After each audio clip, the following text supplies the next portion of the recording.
너 같은 애가 우리 집안에 들어올 순 없어. 윤소연은 면접실 책상 앞에 앉아 서류를 내려다보다가 갑자기 25년 전 그날의 목소리가 떠올랐어요. 오빠 윤상혁이 도연의 멱살을 잡고 내던진 그 밤. 도연은 바닥에 쓰러져 코피를 흘렸고 소연은 그를 막아서다 오빠의 뺨을 맞았어요. 그녀는 임신 석 달째였어요. 배는 아직 불러오지 않았지만 그 안에는 생명이 자라고 있었어요.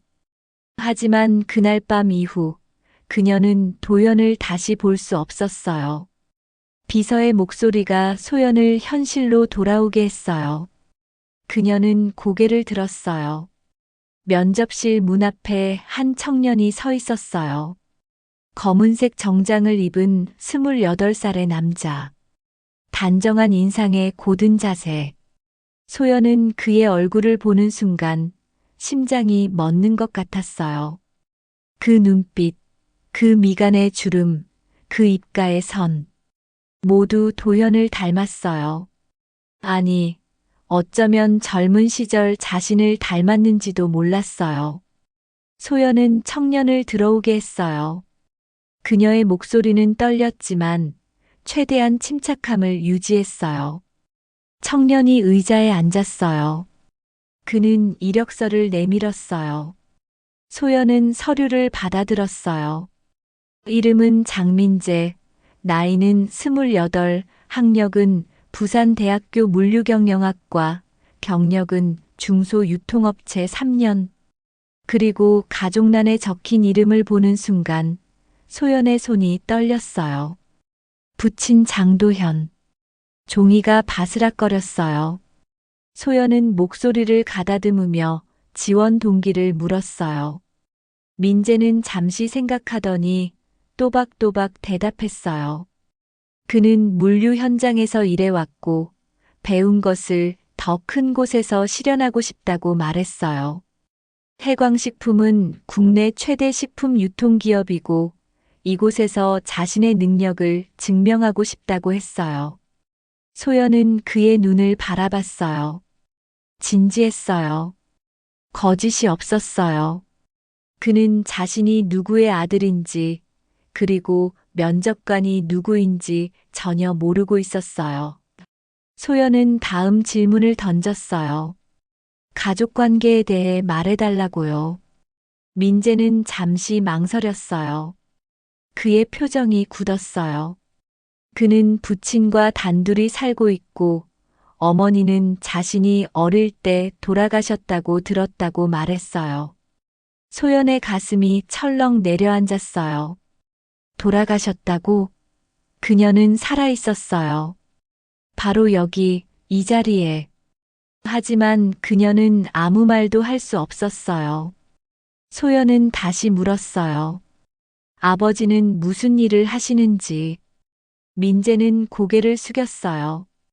그는 아버지가 예전엔 중소기업 경리로 일하셨는데 지금은 건강이 안 좋아서 쉬고 계신다고 말했어요. 소연은 더 묻지 못했어요. 그녀는 서류를 내려놓고 면접은 여기까지라고 말했어요. 결과는 일주일 내로 통보하겠다고 했어요. 민재가 자리에서 일어나 인사했어요. 그는 문을 나갔어요. 소연은 그의 뒷모습을 바라봤어요. 문이 닫히자 그녀는 책상에 얼굴을 묻었어요. 눈물이 쏟아졌어요. 25년 만에 다시 마주한 이름. 장도현. 그리고 그의 아들, 어쩌면 자신의 아들일지도 모를 청년. 윤소연은 53이었어요. 그녀는 해광식품의 회장이자 업계에서 손꼽히는 여성 경영인이었어요.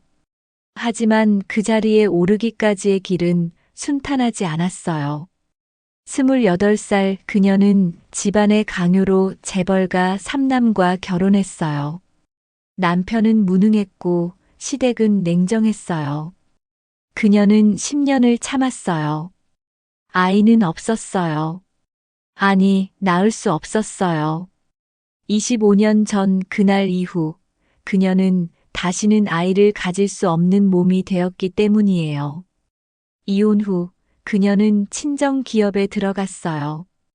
해광식품은 당시 중견기업이었지만 소연은 10년 만에 그것을 국내 최대 식품 유통기업으로 키워냈어요. 그녀의 경영 철학은 명확했어요. 사람을 보라는 것, 배경이 아니라 능력을. 하지만 아이러니하게도 그녀 자신은 배경 때문에 사랑하는 사람과 헤어져야 했어요. 장도연은 평범한 집안의 청년이었어요. 25살 그는 작은 회계법인에서 일했어요. 소연은 그를 친구의 소개로 만났어요. 처음엔 그저 지인이었어요. 하지만 시간이 지나며 두 사람은 가까워졌어요. 도연은 성실했고 따뜻했어요.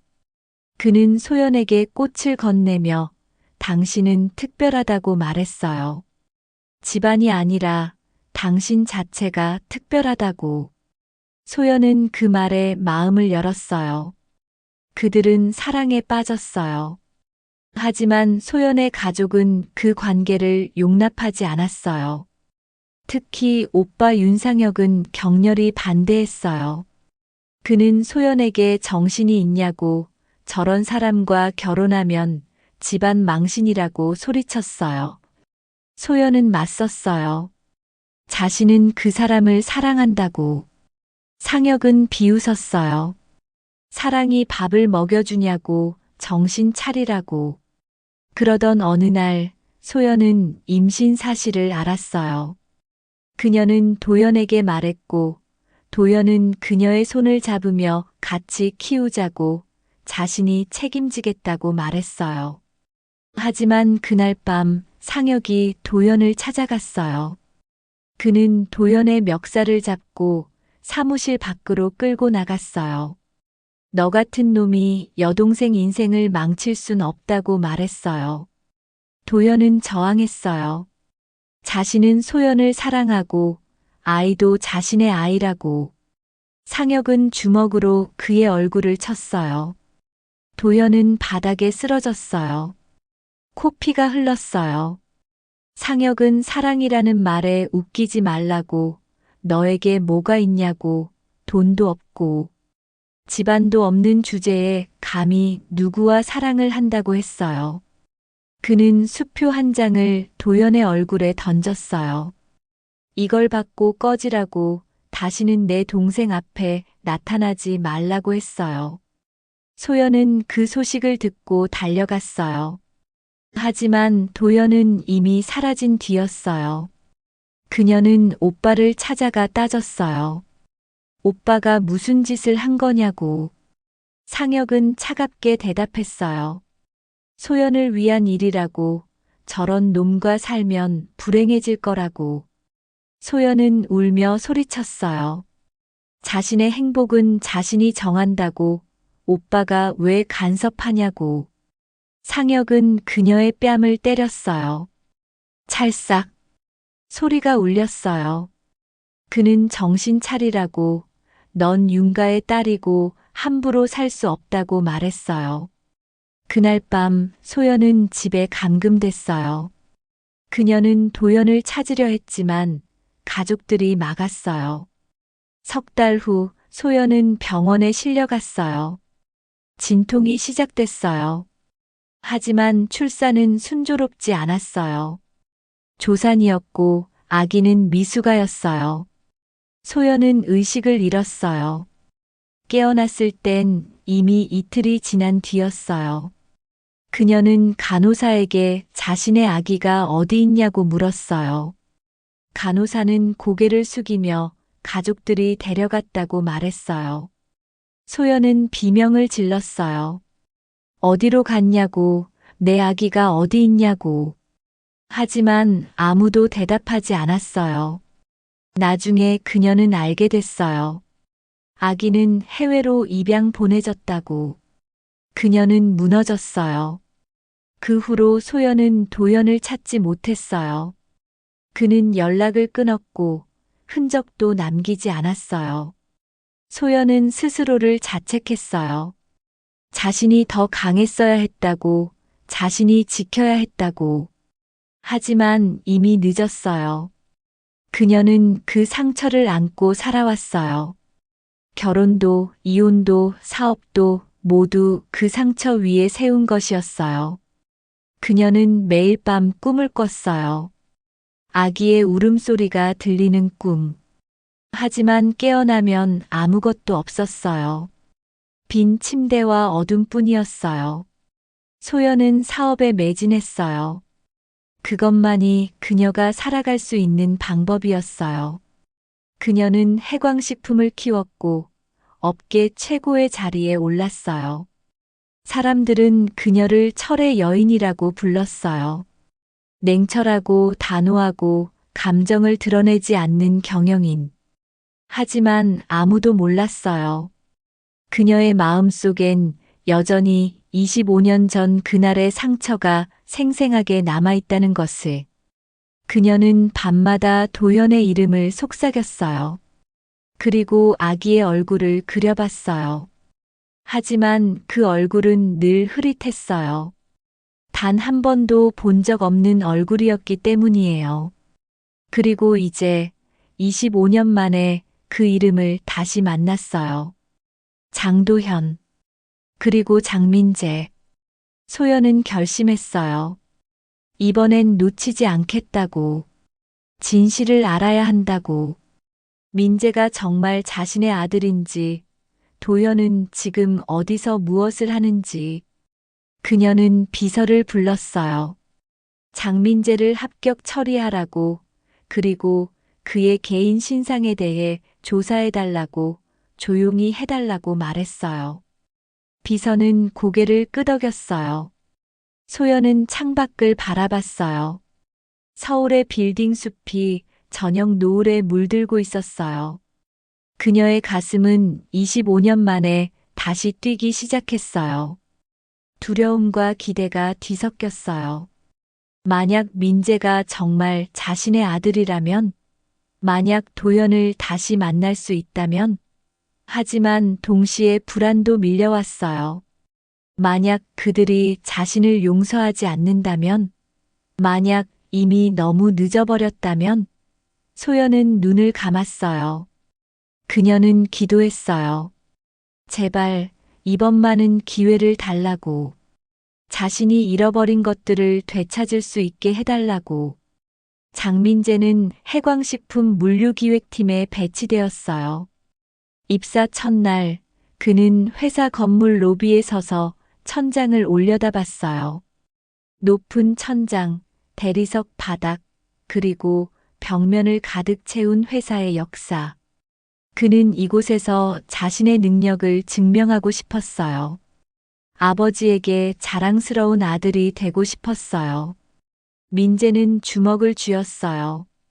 열심히 하자고, 최선을 다하자고 스스로에게 다짐했어요. 물류기획팀은 15명의 직원으로 구성되어 있었어요. 팀장은 40대 중반의 베테랑이었고, 팀원들은 대부분 경력직이었어요. 민재는 신입 중 유일하게 현장 경험이 있었어요. 그는 중소유통업체에서 3년간 일하며 현장의 고충을 직접 체험했어요. 물류센터의 동선, 재고 관리의 어려움, 배송 과정의 비효율. 그는 그 모든 것을 몸으로 배웠어요. 입사 2주일째, 민재는 첫 보고서를 제출했어요. 현재 물류센터 동선의 문제점과 개선안이었어요. 그는 직접 새벽 4시에 물류센터에 나가 작업 과정을 관찰했어요. 어디서 병목 현상이 생기는지, 어떤 구간에서 시간이 지체되는지, 그는 메모지에 빼곡히 적어왔어요. 그리고 그것을 바탕으로 동선 재배치안을 작성했어요. 보고서는 20페이지 분량이었고, 도표와 사진 자료가 첨부되어 있었어요. 팀장은 보고서를 받아들고 놀란 표정을 지었어요. 신입이 이 정도 보고서를 작성한 것이 믿기지 않았어요. 그는 민재를 불러 칭찬했어요. 잘했다고, 앞으로도 이런 식으로 해달라고. 민재는 고개를 숙이며 감사하다고 말했어요. 팀원들도 하나둘 그를 인정하기 시작했어요. 현장을 아는 신입, 이론이 아니라 경험으로 말하는 사람. 민재는 조금씩 팀에 녹아들었어요. 하지만 입사 2달째, 민재는 갑자기 무단 결근을 시작했어요. 첫날은 월요일이었어요. 그는 출근하지 않았고 전화도 받지 않았어요. 팀장은 당황했어요. 민재는 그동안 한 번도 지각한 적이 없었어요. 성실하고 책임감 있는 직원이었어요. 팀장은 인사팀에 연락했어요. 무슨 일인지 확인해 달라고. 인사팀은 민재의 비상 연락망으로 전화를 걸었지만 연결되지 않았어요. 이틀째, 민재는 여전히 나타나지 않았어요. 팀 내에서 소문이 돌기 시작했어요. 혹시 사고라도 난 건 아닐까? 혹시 회사가 마음에 안 들어서 그만둔 건 아닐까? 팀장은 걱정이 됐어요. 그는 다시 인사팀에 연락했어요. 이번엔 좀 더 적극적으로 알아봐 달라고. 인사팀은 민재의 주민등록상 주소로 우편을 발송했어요. 하지만 답장은 없었어요. 윤소연은 그 소식을 인사팀 보고를 통해 들었어요. 그녀는 서류를 내려다보며 미간을 찔렀어요. 장민재, 무단 결근 3일째. 그녀는 뭔가 이상하다고 느꼈어요. 민재는 면접에서 성실한 인상을 줬어요. 그런 사람이 아무 이유 없이 무단 결근을 할 리 없었어요. 소연은 비서에게 지시했어요. 민재에 대해 더 자세히 알아보라고. 어디 사는지, 가족은 누가 있는지, 최근에 무슨 일이 있었는지. 비서는 이틀 후 보고서를 가져왔어요. 소연은 그것을 받아들고 읽기 시작했어요. 장민재는 부산에서 아버지와 단둘이 살았어요. 어머니는 없었어요. 아버지 장도연은 60대 초반으로 오랜 기간 중소기업 경리로 일했지만 1년 전 퇴직했어요. 퇴직 이유는 건강 악화. 그리고 최근 부산의 한 대학병원에 입원 기록이 있었어요. 진단명은 간경화 말기. 소연의 손이 떨렸어요. 간경화 말기. 도연이 아파요. 그것도 심각하게. 그녀는 눈을 감았어요. 25년 만에 그의 소식을 들었는데 그것이 이런 내용일 줄은 몰랐어요. 소연은 비서에게 물었어요. 어느 병원인지, 지금 입원 중인지. 비서는 부산 대학병원이라고, 현재도 입원 중이라고 대답했어요. 소연은 고개를 끄덕였어요. 그녀는 결심했어요. 직접 가보기로. 다음 날 새벽 소연은 운전기사와 함께 부산으로 향했어요. 차는 3시간 반을 달렸어요. 그녀는 창밖을 바라보며 생각에 잠겼어요. 도연은 어떤 모습일까? 25년이 지났으니 많이 변했을까? 그는 자신을 기억할까? 아니, 그 전에 자신을 용서할까? 소연은 불안했어요. 하지만 동시에 간절했어요. 그를 다시 만나고 싶었어요. 이번엔 제대로 사과하고 싶었어요. 부산 대학병원에 도착한 것은 오전 11시였어요. 소연은 병원 안내 데스크에서 장도연의 병실 번호를 물었어요. 직원은 컴퓨터를 확인하고 6층 사무실이라고 알려줬어요. 소연은 엘리베이터를 타고 6층으로 올라갔어요. 복도는 조용했어요. 소독약 냄새가 났어요. 그녀는 사무실 앞에 섰어요. 문은 반쯤 열려 있었어요. 그녀는 안을 들여다봤어요. 병실 안에 2 사람이 있었어요. 침대에 누운 남자와 그 옆에 앉은 청년. 침대에 누운 남자는 여위어 있었어요. 얼굴은 창백했고 눈은 움푹 들어가 있었어요. 하지만 소연은 한눈에 알아봤어요. 장도현이었어요. 25년 전 그 청년이 이제 병든 노인이 되어 있었어요. 그녀의 가슴이 먹먹해졌어요. 옆에 앉은 청년은 민재였어요. 그는 아버지의 손을 잡고 있었어요. 두 사람 모두 지쳐 보였어요. 소연은 문을 두드렸어요. 민재가 고개를 돌렸어요. 그는 소연을 보고 깜짝 놀라며 일어섰어요. 회장님이라고 왜 여기 계시냐고 물었어요. 소연은 조용히 대답했어요. 자네가 출근을 안 해서 걱정이 되어 왔다고. 민재는 고개를 숙였어요. 죄송하다고 아버지가 갑자기 쓰러져서 어쩔 수 없었다고 말했어요. 소연은 괜찮다고 가족이 우선이라고 말했어요. 소연은 침대 쪽으로 다가갔어요. 도연은 눈을 감고 있었어요.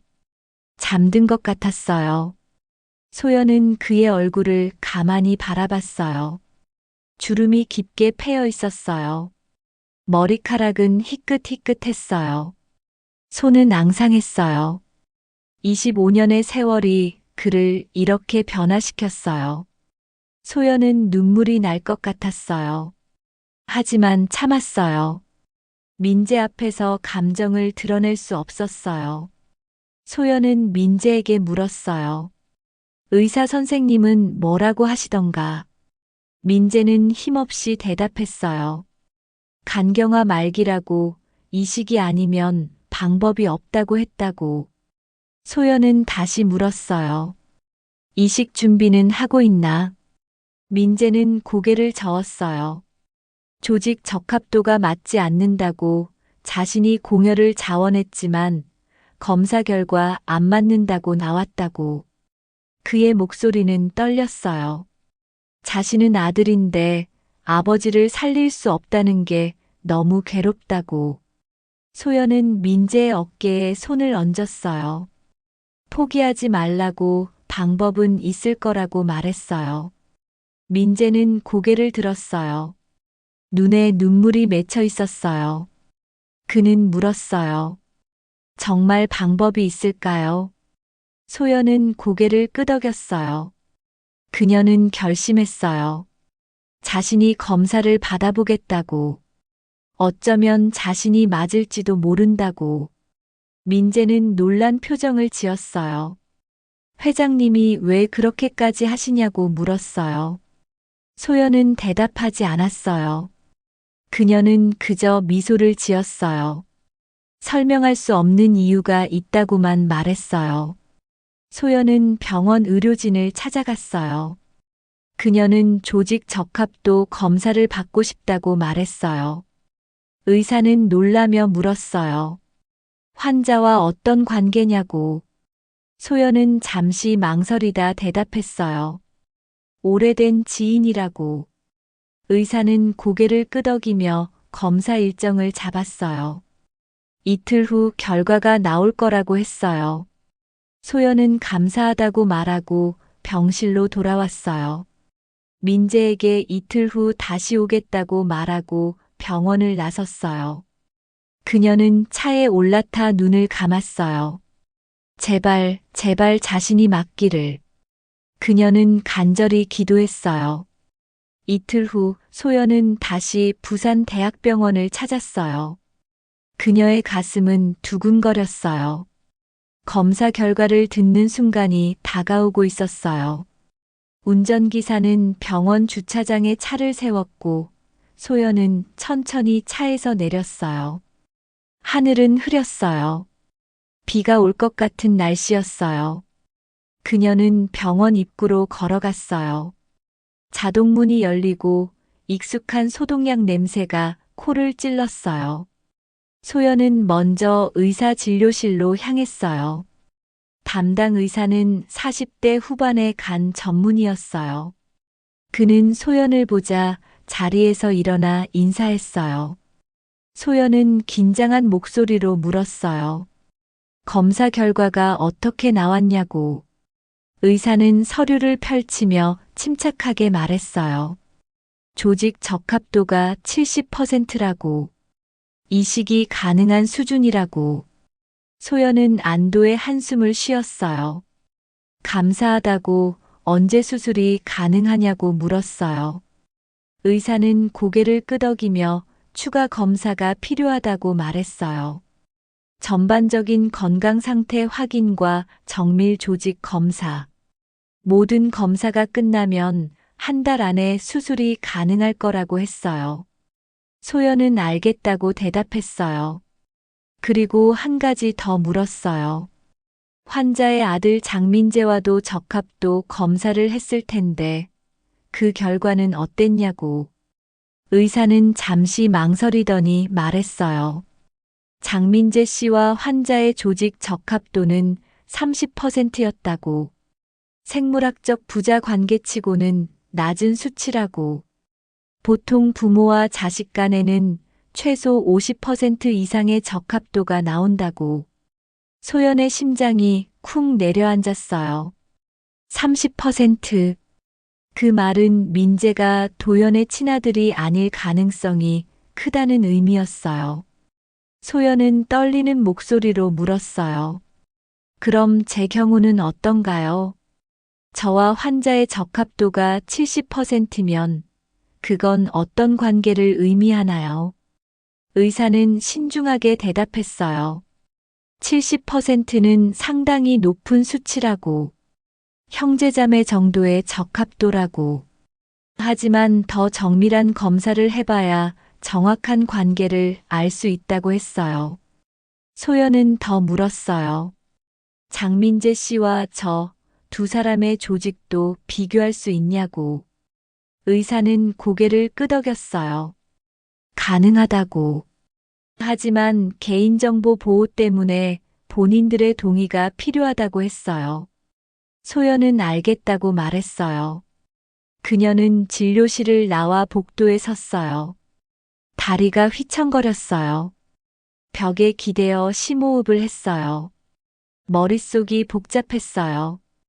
민재와 도연의 적합도가 낮다는 것. 그럼 민재는 누구의 아들인가? 그리고 자신과 도연의 적합도가 높다는 것. 그게 정말 형제자매 수준인가 아니면 다른 의미가 있는가? 소연은 혼란스러웠어요. 하지만 한 가지는 확실했어요. 진실을 알아야 한다는 것. 소연은 6층 병실로 올라갔어요. 사무실 문을 열자 민재가 창가에 서 있었어요. 도연은 여전히 침대에 누워 있었어요. 민재는 소연을 보고 반갑게 인사했어요. 회장님이라고 오셨냐고. 소연은 고개를 끄덕이며 안으로 들어갔어요. 그녀는 민재에게 말했어요. 검사 결과가 나왔다고, 자신이 이식이 가능하다고. 민재는 놀란 표정을 지었어요. 정말이냐고, 그럼 아버지를 살릴 수 있냐고 물었어요. 소연은 그렇다고 대답했어요. 한 달 안에 수술이 가능할 거라고. 민재는 눈물을 글썽이며 고개를 숙였어요. 감사하다고, 정말 감사하다고 몇 번이고 되풀이했어요. 소연은 그의 어깨를 다독였어요. 괜찮다고, 이건 자신이 해야 할 일이라고 말했어요. 그때 침대에서 신음소리가 들렸어요. 도연이 눈을 떴어요. 그는 천천히 고개를 돌려 창가를 봤어요. 그곳에 소연이 서 있었어요. 도연의 눈이 커졌어요. 그는 믿을 수 없다는 표정으로 소연을 바라봤어요. 입술이 떨렸어요. 소연? 소연은 침대로 다가갔어요. 그녀는 도연의 손을 잡았어요. 네, 저예요. 도연 씨. 오랜만이에요. 도연은 눈물을 흘렸어요. 그는 가늘게 떨리는 목소리로 말했어요. 어떻게 여기에. 소연은 미소를 지었어요. 민재 씨가 우리 회사에 입사했어요. 그래서 알게 됐어요. 도현 씨가 아프다는 것을. 도현은 고개를 돌려 민재를 봤어요. 민재는 놀란 표정으로 두 사람을 번갈아 봤어요. 아버지와 회장님이 아는 사이였다는 것을 처음 알았어요. 소연은 민재를 돌아보며 말했어요. 민재 씨, 잠깐 자리를 비워줄 수 있을까요? 도현 씨와 할 이야기가 있어요. 민재는 고개를 끄덕이고 병실을 나갔어요. 문이 닫히자 소연은 도연의 손을 꽉 잡았어요. 그녀는 떨리는 목소리로 말했어요. 미안해요. 정말 미안해요. 25년 전 제가 당신을 지키지 못했어요. 우리 아기를 지키지 못했어요. 도연은 눈물을 흘리며 고개를 저었어요. 아니에요. 당신 잘못이 아니에요. 나도 약했어요. 당신을 지키지 못했어요. 소연은 울음을 터뜨렸어요. 두 사람은 한참을 말없이 울었어요. 25년간 쌓인 그리움과 후회가 눈물로 쏟아졌어요. 소연은 눈물을 닦으며 물었어요. 민재는 당신 아들인가요? 도연은 고개를 끄덕였어요. 그는 힘겹게 말했어요. 입양한 아이예요. 당신과 헤어진 후 난 부산으로 왔어요. 그곳에서 일하며 지냈죠. 그러다 15년 전 한 고아원에서 민재를 만났어요. 그 아이는 버려진 아기였어요. 아무도 데려가지 않았죠. 나는 우리 아이 생각이 났어요. 그래서 입양했어요. 소연의 가슴이 아팠어요. 도현도 혼자 살아오면서 아이를 그리워했다는 것. 그리고 그 그리움으로 다른 아이를 입양했다는 것. 소연은 물었어요. 그럼 우리가 낳은 아이는 어디 있나요? 도연은 고개를 저었어요. 모르겠어요. 당신 가족들이 해외로 입양 보냈다고 들었어요. 어디로 갔는지, 지금 어떻게 살고 있는지 아무것도 몰라요. 소연은 눈을 감았어요. 그녀도 마찬가지였어요. 25년 동안 아무것도 알 수 없었어요. 소연은 다시 도연의 손을 잡았어요. 이제라도 찾아봐요. 우리 아이를. 그리고 제가 도연 씨를 살릴게요. 간 이식 수술을 할 거예요. 제가 공여자가 될게요. 도연은 눈을 크게 떴어요. 안 돼요. 당신이 왜 그런 위험을 감수해야 하나요? 소연은 단호하게 말했어요. 제가 하고 싶어서 하는 거예요. 25년 전 제가 지키지 못한 것들. 이번엔 지킬 거예요. 당신을, 민재를, 그리고 우리의 미래를. 도연은 울면서 고개를 끄덕였어요. 고맙소. 정말 고맙소. 소연은 의사를 다시 찾아갔어요. 그녀는 추가 검사를 요청했어요. 자신과 민재의 조직 적합도도 확인하고 싶다고 말했어요. 의사는 이유를 물었어요. 소연은 조용히 대답했어요. 개인적인 이유가 있다고. 의사는 고개를 끄덕이고 검사 일정을 잡았어요. 일주일 후 모든 검사 결과가 나왔어요. 의사는 소연을 진료실로 불렀어요. 그는 신중한 표정으로 서류를 건넸어요.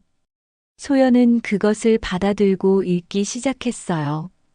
첫 페이지에는 도현과의 적합도가 적혀 있었어요. 70%. 두 번째 페이지에는 민재와의 적합도가 적혀 있었어요.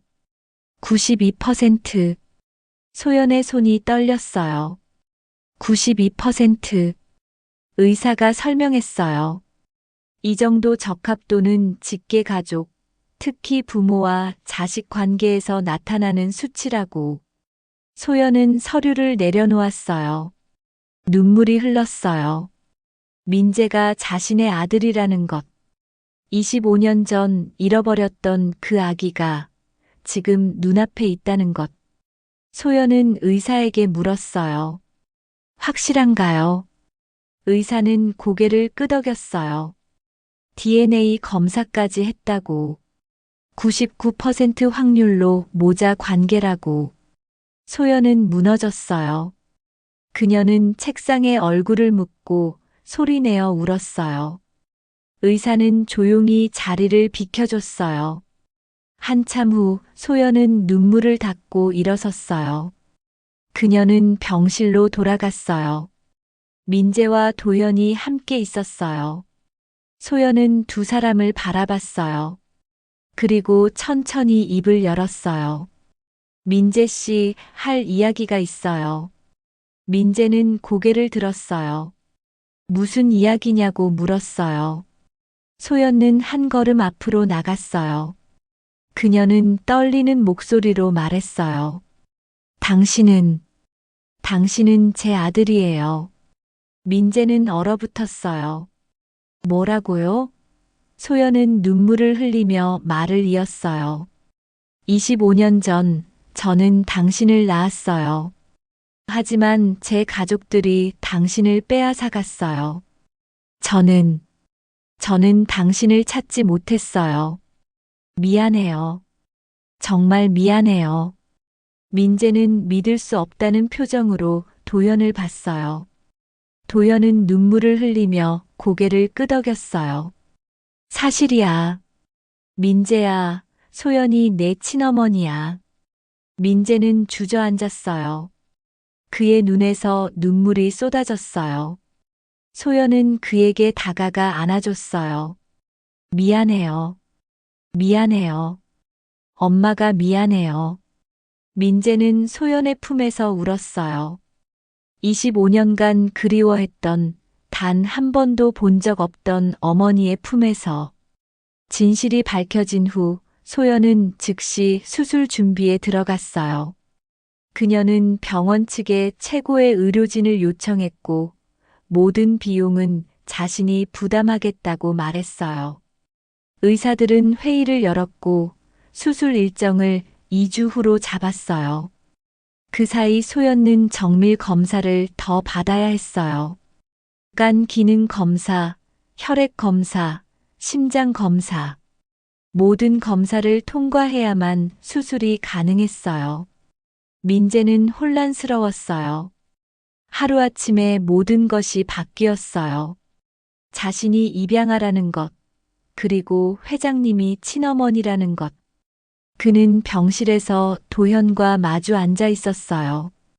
도현은 민재의 손을 잡으며 말했어요. 미안하다고. 진작 말했어야 했는데 용기가 없었다고. 민재는 고개를 저었어요. 아니에요, 아버지. 아버지는 저를 키워주셨어요. 그것만으로도 충분해요. 도연은 눈물을 흘렸어요. 그는 민재에게 말했어요. 너는 좋은 아이야. 내가 내 아버지라는 게 자랑스러워.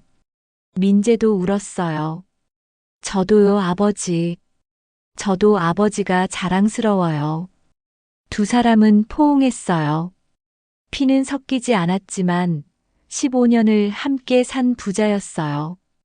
그 시간이 거짓은 아니었어요. 소연은 서울과 부산을 오가며 바쁜 시간을 보냈어요. 회사 일도 처리해야 했고 수술 준비도 해야 했어요. 하지만 무엇보다 중요한 것은 민재와의 시간이었어요. 그녀는 매일 저녁 병원을 찾아 민재와 이야기를 나눴어요. 25년간 못다한 이야기들을 조금씩 풀어놓았어요. 어느 날 저녁 소연은 민재에게 물었어요. 어떻게 자랐는지, 어떤 학교를 다녔는지, 무엇을 좋아하는지. 민재는 조심스럽게 대답했어요. 부산에서 평범하게 자랐다고. 아버지가 열심히 일하며 키워주셨다고. 대학은 장학금을 받아 다녔고 졸업 후엔 물류회사에 취직했다고.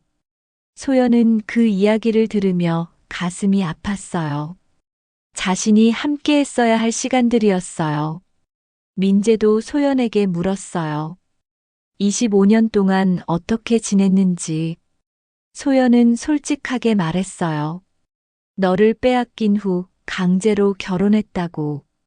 불행한 결혼 생활을 10년 버티고 이혼했다고.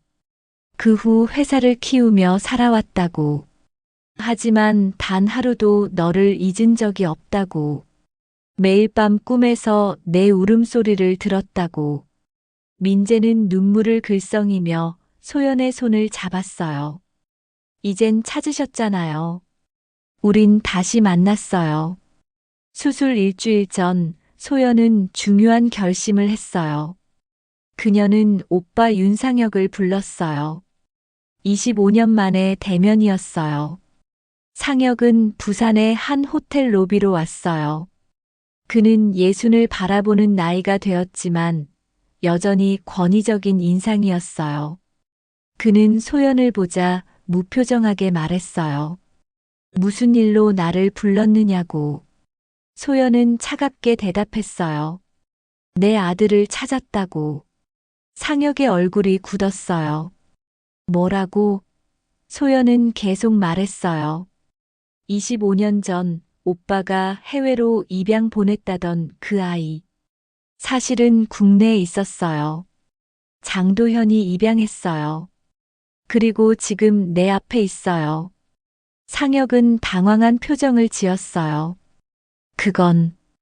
그건 내 미래를 위한 거였어. 소연은 손을 들어 그를 막았어요.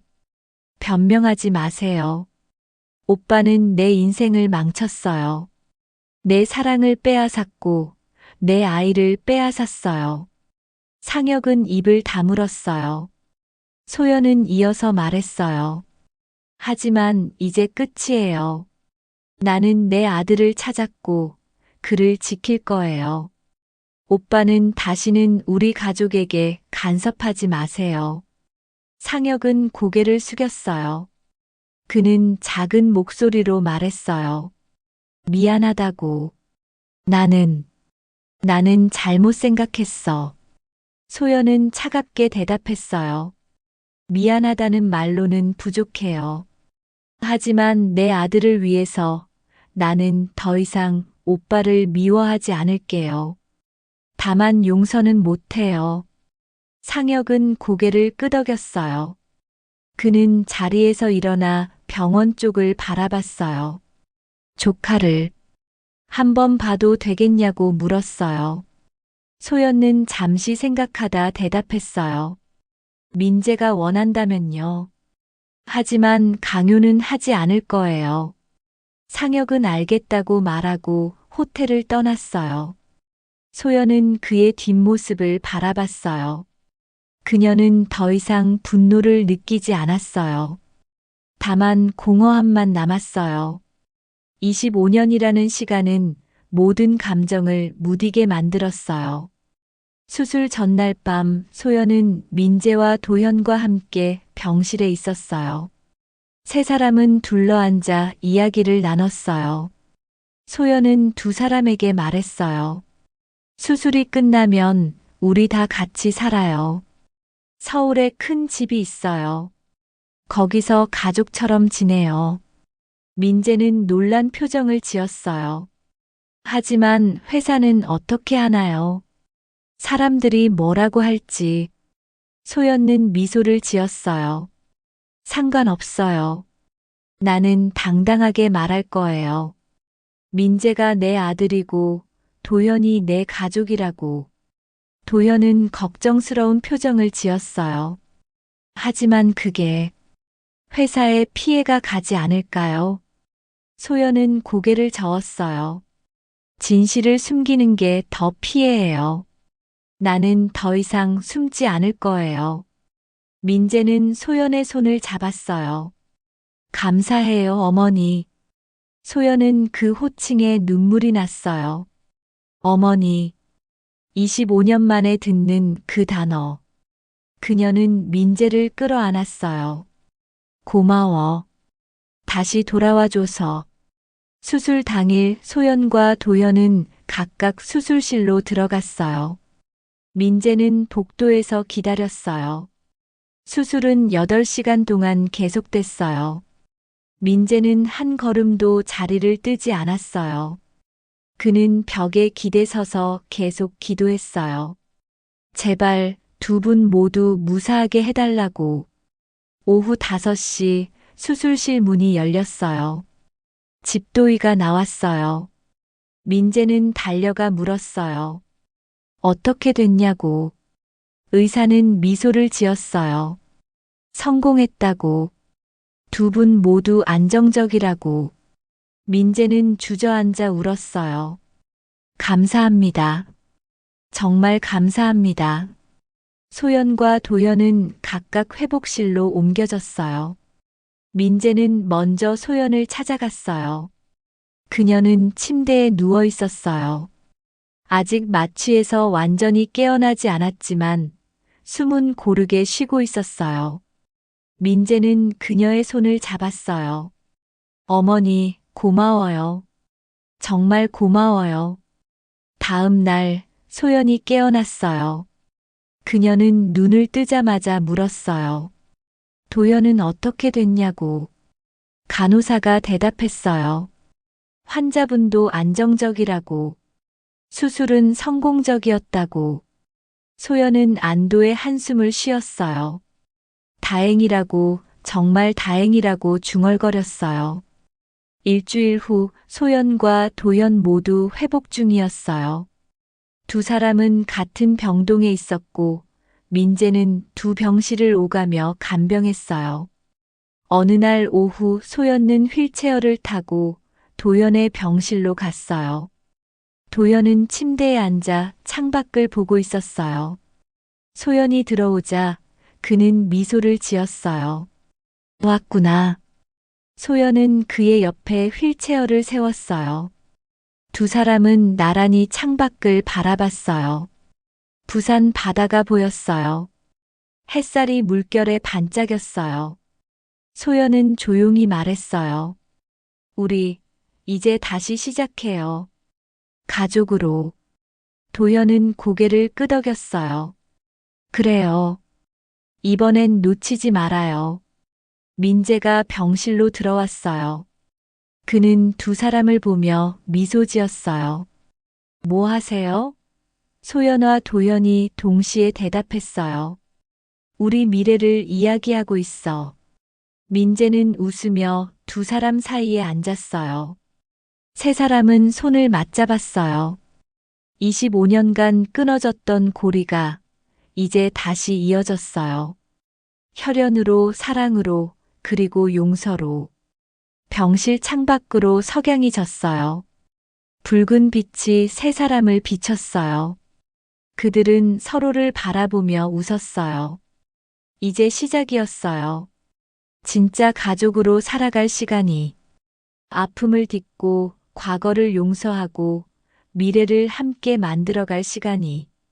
수술 후 석 달이 흘렀어요. 소연과 도연 모두 건강을 회복했어요.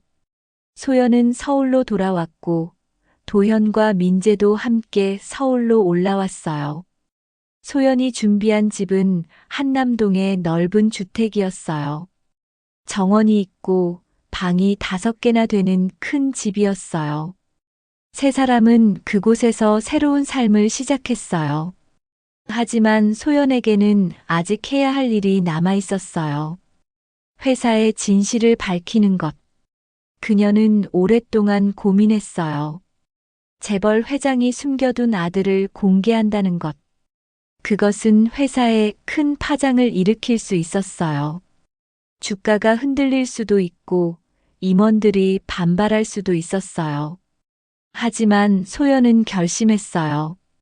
더 이상 숨기지 않겠다고. 어느 월요일 아침 소연은 해광식품 이사회를 소집했어요. 회의실에는 15명의 이사들이 모였어요. 모두 긴장한 표정이었어요. 회장이 갑자기 긴급 이사회를 소집한 이유를 알 수 없었거든요. 소연은 단상에 섰어요. 그녀는 침착하게 입을 열었어요. 여러분께 말씀드릴 것이 있어요. 개인적인 이야기지만 회사와도 관련이 있는 내용이에요. 이사들은 귀를 기울였어요.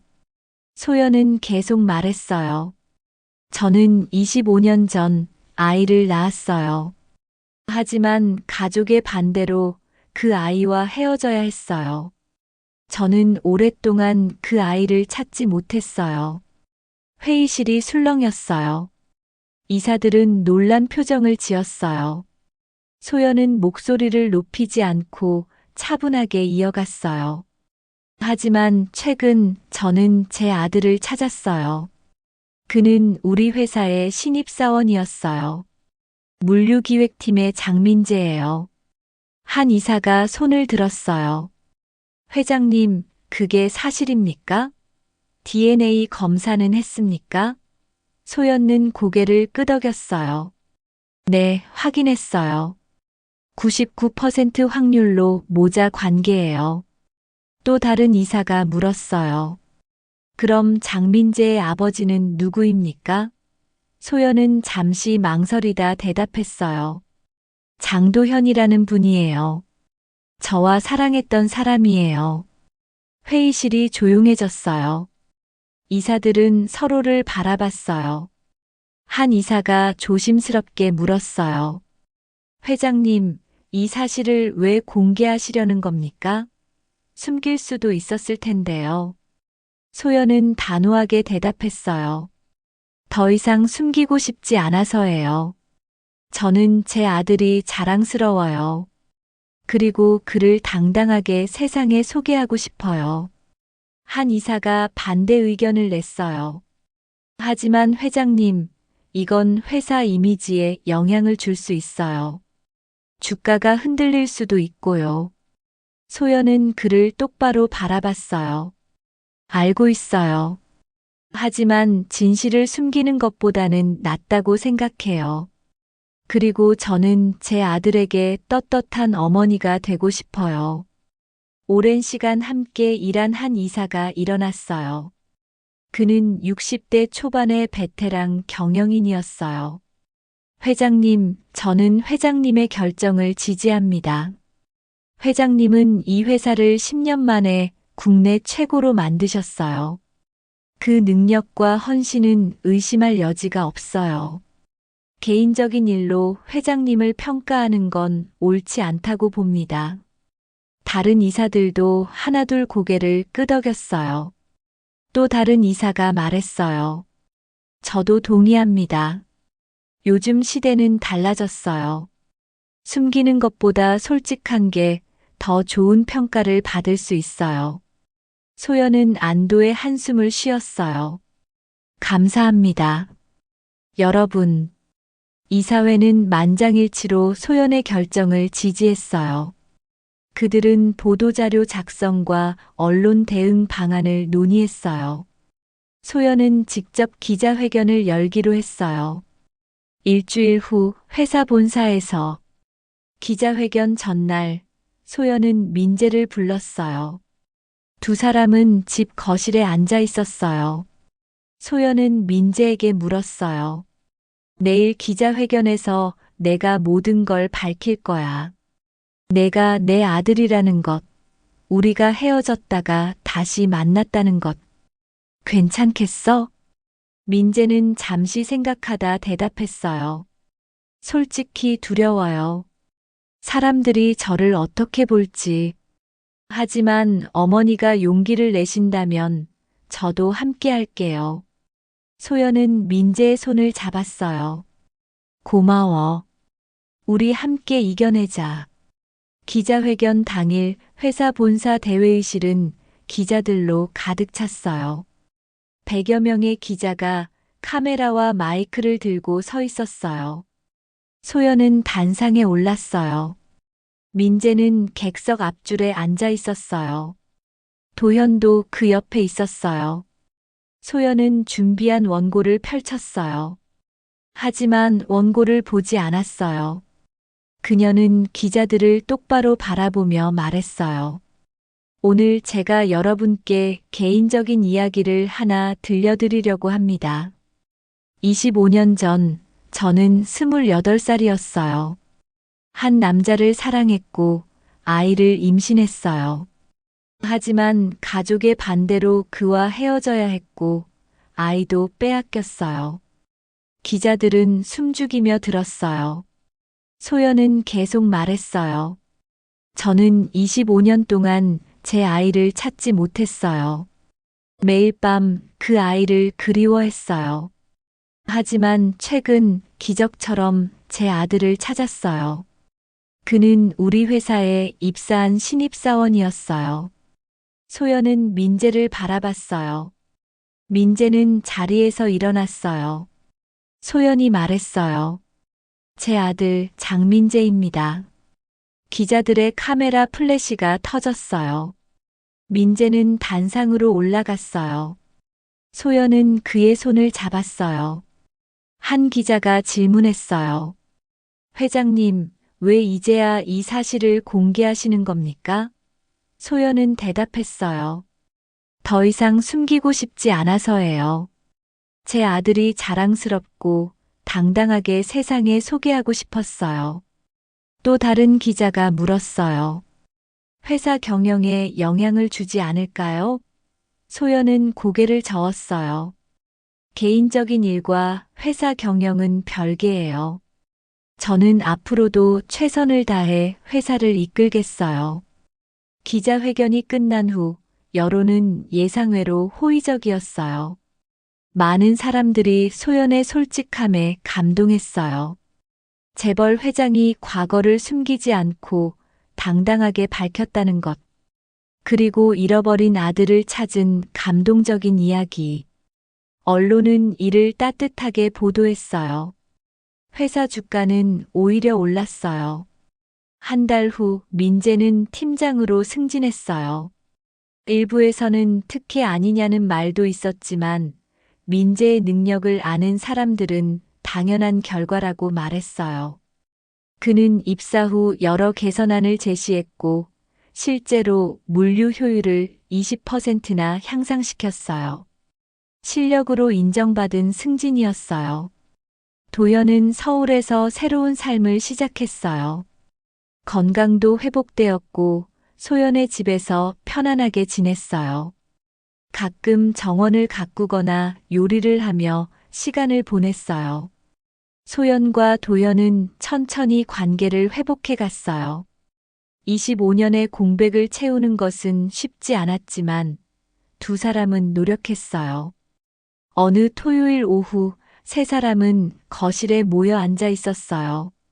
소연이 말했어요. 민재야, 내 결혼식은 언제쯤 할 생각이야?